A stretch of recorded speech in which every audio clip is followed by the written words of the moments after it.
Radhe Radhe everyone. आज मैं आपको एपीजे अब्दुल कलाम की लाइफ के किस्सा सुनाना चाहती हूँ। एपीजे अब्दुल कलाम जब छोटे थे तो उन्होंने आकाश में बर्ड्स को उड़ते देख के उड़ने का सपना देखा था। उन्होंने पायलट बनने का सपना देखा था। जब वो बड़े हुए तो वो पढ़ने के लिए देहरादून गए, एनडीए की प्रिपरेशन करने के लिए देहरादून गए। उस समय उनकी फैमिली की फाइनेंशियल कंडीशन अच्छी नहीं थी। उनकी बहन ने अपने गहने गिरवी रख कर उनको पढ़ने के लिए और एनडीए की प्रिपरेशन करने के लिए देहरादून भेजा।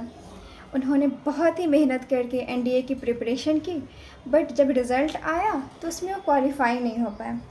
15 लोगों का सिलेक्शन हुआ और उनका नंबर 18वें नंबर पे आया।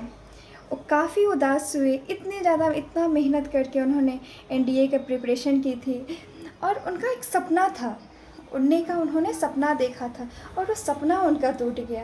वो काफ़ी उदास हो गए, बहुत ही ज़्यादा उदास हो गए। तो उन्हें ऐसा लगा कि अब तो जैसे लाइफ ही ख़त्म हो गई है, काफ़ी डिप्रेस्ड हो गए। वो एक नदी के किनारे जाके बैठे थे।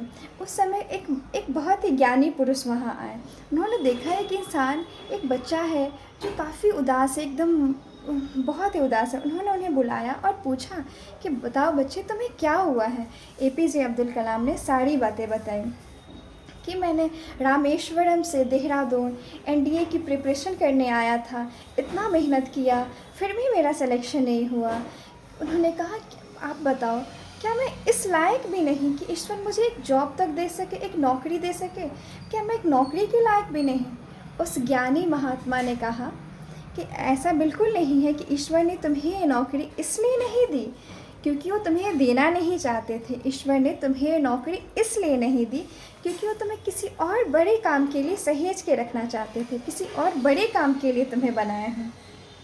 देखिए, एपीजे अब्दुल कलाम उस समय एक पायलट नहीं बन पाए, लेकिन उन्होंने प्रिपरेशन किया और बाद में उन्होंने हमारे देश के इतने पॉपुलर राष्ट्रपति बने, मिसाइल मैन ऑफ इंडिया कहलाए, साइंटिस्ट बने, कितनी सारी चीज़ें बने, कितनी सारी चीज़ें की। अगर वो पायलट बनते तो शायद एक सिर्फ पायलट बन के रह जाते, लेकिन ईश्वर ने उनके लिए बहुत ही अच्छा सोचा था। कहते हैं ना, अगर कुछ आपकी मर्ज़ी से हो तो बहुत अच्छा, और अगर आपकी मर्ज़ी से ना हो तो यानी कि ईश्वर की मर्ज़ी से हो, और ईश्वर की मर्ज़ी से जो होता है वो सबसे बेहतरीन होता है। God has better plan for you.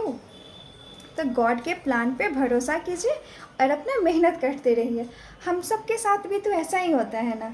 हम सब किसी एक एग्ज़ाम की प्रिपरेशन करते हैं, यूपीएससी हुआ, एनडीए हुआ, नीट हुआ, उसमें अगर सिलेक्शन नहीं होता है तो ये सोच बैठते हैं कि अरे इसमें सिलेक्शन नहीं हुआ मतलब कि लाइफ ही ख़त्म हो गई। क्यों? लाइफ कैसे ख़त्म हो गई? हमारे पास तो इतनी सारी अपॉर्चुनिटी है ना। ईश्वर ने हो सकता है आपको किसी और चीज़ के लिए बनाया हो। तो आप मेहनत करते रहिए और उस ईश्वर पे भरोसा रखिए। ईश्वर ने आपके लिए कुछ अच्छा, कुछ बेहतरीन सोचा होगा। इसलिए लाइफ में कभी भी फेल्योर मिले तो उससे डरिए नहीं और ना ही हार मानिए। एक बार और पूरी मेहनत के साथ प्रिपरेशन कीजिए। क्या पता आप यूपीएससी के पीछे, आप एक जॉब के पीछे भाग रहे हो, ईश्वर आपको बहुत बड़ा कुछ देना चाहते हो, इसलिए वो एक छोटी सी चीज़ नहीं दी है ना। इसीलिए आप बिल्कुल भी उदास ना हो, बिल्कुल भी हताश ना हो। जैसे अभी के टाइम चल रहा है, पेपर लीक एक बहुत ही आम प्रॉब्लम बन गया है। बच्चे इतने मेहनत से प्रिपरेशन करते हैं, पेपर लीक हो जाते हैं, फिर बच्चे हताश हो जाते हैं। हताश नहीं होना है, आप मेहनत करो, ईश्वर आपके लिए ज़रूर कुछ बेहतरीन सोच के रखे होंगे।